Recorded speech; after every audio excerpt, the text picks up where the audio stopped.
So తెలంగాణలో election code అమల్లోకి వచ్చింది. రాష్ట్ర వ్యాప్తంగా కొత్త స్కీమ్స్ కు బ్రేక్ పడింది. 2 టీచర్, 1 గ్రాడ్యుయేట్ ఎమ్మెల్సీ ఎన్నిక కోసం బుధవారం షెడ్యూల్ రిలీజ్ చేసిన ఎలక్షన్ కమిషన్ అయితే 7 ఉమ్మడి జిల్లాల్లో 40 రోజుల పాటు ఎలక్షన్ కోడ్ అమల్లోకి రానుంది. అయితే హైదరాబాద్, రంగారెడ్డి, మహబూబ్ నగర్ ఉమ్మడి జిల్లాలు మినహా మిగతా అన్ని ఉమ్మడి జిల్లాల్లో ఎలక్షన్ కోడ్ అమల్లోకి రానుంది. మార్చి 8 వరకు కొత్త పథకాలు, శంకుస్థాపనలకు బ్రేక్ పడనుంది. అయితే ఇప్పటికే ప్రకటించిన పథకాలు కూడా అమలు చేసుకునే వెసులుబాటు కల్పించారు. సో రాష్ట్రంలో ఎలక్షన్ కోడ్ అమల్లోకి రావడంతో కొత్త స్కీమ్స్ కు బ్రేక్ పడింది. 2 టీచర్, 1 గ్రాడ్యుయేట్ బుధవారం షెడ్యూల్ రిలీజ్ చేయగా ఎన్నికల కోడ్ అమల్లోకి వచ్చింది.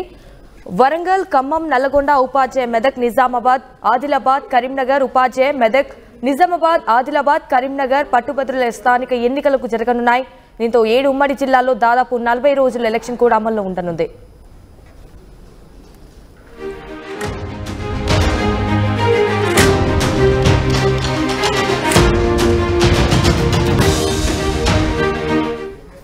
రైట్గా ఇదే విషయానికి సంబంధించి మరిన్ని డీటెయిల్స్ మా ప్రతినిధి మధు ఫోన్ ద్వారా అందిస్తారు. మధు, ఎలక్షన్ కోడ్ ఎన్ని రోజులు ఉండబోతుంది అండ్ ఏ జిల్లాలో ఉండబోతోంది?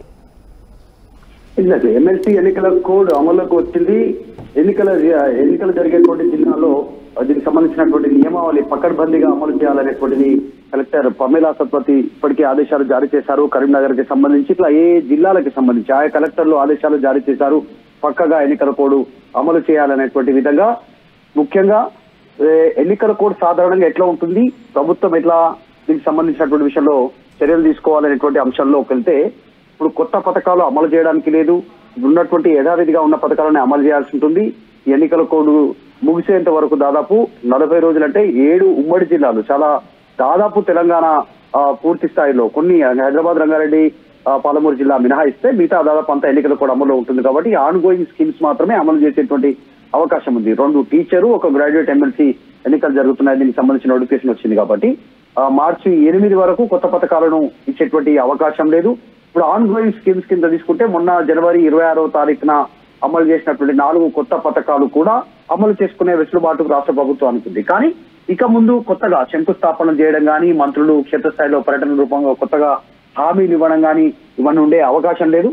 ఇప్పటికి ప్రకటించిన అన్ని పథకాలకు మాత్రం వెసులుబాటు ఉండేటువంటి అవకాశం ఉంది. సో మొత్తానికి ఎన్నికల వేడి ప్రారంభమవుతా ఉంది. ఎన్నికల సందర్భంగా మరొకసారి ఈ అంశానికి సంబంధించి క్షేత్రస్థాయిలో 50,000 రూపాయల కంటే ఎక్కువగా నగదు జేబులో గానీ, కార్లలో గానీ, వాహనాలలో గానీ తరలించడానికి అనుమతి లేదు. ఒకవేళ పెద్ద ఎత్తున కనుక డబ్బు రవాణా చేయాలనుకుంటే దానికి సరైనటువంటి అనుమతి పత్రాలు తీసుకోవాల్సి ఉంటుంది. సాధారణంగా బ్యాంకు నుంచి విత్డ్రా చేసుకున్నట్టుగా కానీ, డీటెయిల్స్ కానీ ఎవరైనా మనకు ఇచ్చినా, లేదంటే ఆసుపత్రిలో పేమెంట్ చేయడానికి కానీ, స్కూల్లో కాలేజీలో బిల్స్ పేమెంట్ చేయడానికి కానీ దీనికి సంబంధించిన అన్ని డీటెయిల్స్ తోనే ముందుకు వెళ్ళాలి. తర్వాత బంగారము, తర్వాత మద్యము, వీటన్నిటికీ సంబంధించినటువంటి పైన నిఘా ఉండే అవకాశం ఉంది. కాబట్టి జాగ్రత్తలు వహించాలి. ఎన్నికల కోడ్ను దృష్టిలో పెట్టుకొని ఈ మొత్తం ఉమ్మడి జిల్లాలో అనేటువంటిది అలర్ట్ జారీ చేశారు. సో త్వరలోనే ఎన్నికల కోడ్ ముగిసిన తర్వాత మార్చి 8 తర్వాత మాత్రమే ప్రభుత్వం కొత్త పథకాలను కానీ కొత్త అంశాలపైన దృష్టి పెట్టే అవకాశం ఉంది. సంజన, రైట్ మధు, మొన్న రైతు భరోసా, ఇందిరమ్మ ఇల్లు అండ్ రేషన్ కార్డు కూడా మొన్న ప్రభుత్వం ప్రారంభించింది కదా. సో దీనికి ఈ పథకాలకు ఏమైనా బ్రేక్ పడే ఛాన్స్ ఉందా? ఎగ్జాక్ట్లీ. ఇప్పుడు చాలా మంది చాలా రోజుల నుంచి ఎదురు చూస్తున్నటువంటి పథకాల్లో ప్రధానంగా రేషన్ కార్డు, తర్వాత ఇందిరమ్మ ఇల్లు, తర్వాత రైతు బంధు, ఈ ఇందిరమ్మ ఆత్మీయ భరోసాకి సంబంధించినటువంటిది. ఈ రైతు భరోసా కింద 12,000 ఆర్థిక సహాయం అందించడానికి రాష్ట్ర ప్రభుత్వం నిర్ణయం తీసుకోవడం జరిగింది. కాబట్టి ఇప్పటికీ ఆల్రెడీ 1 దఫాకి సంబంధించి మొన్న అకౌంట్లలో, రైతుల అకౌంట్లో పడ్డాయి. ఈ డబ్బుల సరఫరాకి డైరెక్ట్ గా బెనిఫిషియర్ అకౌంట్లోకి డబ్బులు ఫ్లో చేయడానికి రాష్ట్ర ప్రభుత్వం కూడా ఇప్పటికే నిధులు సమకూర్చుకొని సపరేట్ గా పెట్టుకోవడం జరిగింది. అనవసర ఖర్చులను తగ్గించుకొని కేవలం ఈ రైతు బంధు, రైతు భరోసా, ఇందిరమ్మ ఆత్మీయ భరోసాకి సంబంధించి ఈ పథకాల కోసం సపరేట్ గా డబ్బులు సమకూర్చుకొని పెట్టుకోవడం జరిగింది. దాంతో పాటు యథావిధిగా రేషన్ కార్డులను, తర్వాత ఇందిరమ్మ ఇళ్ల కోసం సొంత జాగా ఉన్నటువంటి వారి కోసం 5 లక్షల రూపాయలు నగదు వారికి ఇచ్చేలా మొదటి 3 దఫాల్లో ఇస్తామని చెప్పినప్పటికీ దానికి సంబంధించిన నగదు రెడీ చేసి పెట్టుకున్నారు. కాకపోతే సెలెక్ట్ చేసినటువంటి దాంట్లో ఒక్కొక్క మండలంలో ఒక్కొక్క గ్రామానికి మాత్రమే సెలెక్ట్ చేసినటువంటి పరిస్థితి ఉంది. నెక్స్ట్ మొత్తం ఇంకా రాష్ట్ర వ్యాప్తంగా మార్చి ఎండింగ్ వరకు అమలు చేయడానికి రాష్ట్ర ప్రభుత్వం సిద్ధంగా ఉంది. సో ఈ సంశయం ఉంది, మరి ఈ పథకాలు కొనసాగుతాయా లేవా? ఎందుకంటే మొన్న జనవరి 26వ తారీఖు రోజునే ఈ 4 పథకాలు అమలు చేస్తూ రాష్ట్ర ప్రభుత్వం నిర్ణయం తీసుకోవడం జరిగింది. కాబట్టి దీనికి ఎలాంటి ఇబ్బంది లేదు. ఎన్నికల కోడ్ అమల్లో ఉన్నప్పటికీ కూడా ఎన్నికల కోడ్ అమల్లోకి వచ్చే కంటే ముందే ఈ పథకాలు ప్రారంభమయ్యాయి. బెనిఫిషియర్ అకౌంట్ లో డబ్బులు కూడా ట్రాన్స్ఫర్ అయ్యాయి, చెక్కులు ఇష్యూ అయ్యాయి. సో లబ్ధిదారులను గుర్తించారు. ఇది ఆన్ గోయింగ్ స్కీమ్ కిందగానే చూడేటువంటి సిచ్యువేషన్ ఉంది. కాబట్టి ఈ 4 పథకాలు కూడా యథావిధిగా కొనసాగే అవకాశం ఉంది. రేషన్ కార్డులు వచ్చే వారికి రేషన్ కార్డులు వస్తాయి. కాకపోతే ఇంద్రమ్మ ఇల్లు, తర్వాత రైతు భరోసా, ఇంద్రమ్మ ఆత్మీయ భరోసా ఇవన్నీ కొనసాగుతాయి. కానీ ఇంకా కొత్త పథకాలు శంకుస్థాపనలు చేయడం కానీ, అక్కడ ప్రజలకు గ్రామాల్లో అభివృద్ధి కోసం మండలాల్లో హామీలు ఇవ్వడం కానీ ఇలాంటి సిచ్యువేషన్ ఉండే పరిస్థితి లేదు. అది ఎన్నికల కోడ్ ఉల్లంఘన కింద వస్తుంది. కాబట్టి యథావిధిగా ఇప్పుడు కొనసాగుతున్న పథకాలు మాత్రమే కొనసాగే అవకాశం ఉంది. మొన్న ప్రకటించిన 4 పథకాలు కూడా యథావిధిగా కొనసాగుతాయి.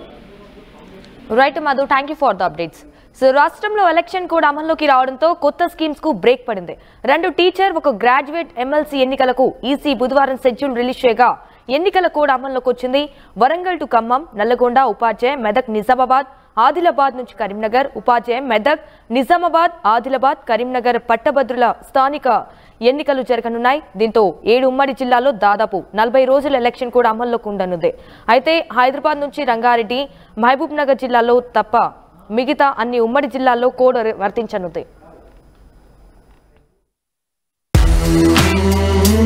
At KL, experience what it feels like to be a true engineer. KL, deemed to be university.